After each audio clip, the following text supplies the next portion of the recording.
జాంకాయతో పచ్చడి ఫ్రెండ్స్ చాలా అంటే చాలా బాగుంటుంది. దీంట్లో సి విటమిన్ ఉంది, ఈ విటమిన్ ఉంది, పొటాషియం ఉంది, అన్నీ ఉన్నాయి. చాలా మంచిది ఆరోగ్యానికి.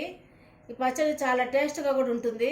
దీనికి కావాల్సిన ఐటమ్స్ వచ్చి జాంకాయ ముక్కలు, పచ్చిరకాయలు మూడు పచ్చిరకాయలు, 2 తెల్లగడ్డలు, ఒక అల్లము, కొంచెంగా చింతపండు, నానబెట్టిన చింతపండు, స్థిరం మాదిరికి జీలకర్ర, ఆవాలు, ఇంగువ.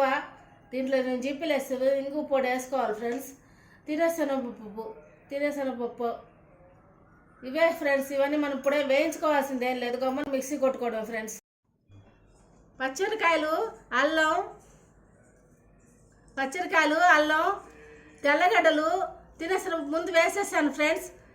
ఇప్పుడు మిక్సీ కొట్టేసి లాస్ట్లో మనం జాంకాయ ముక్కలు వేసుకోవాలి ఫ్రెండ్స్. లాస్ట్లో మాత్రం వేసుకోవాలి.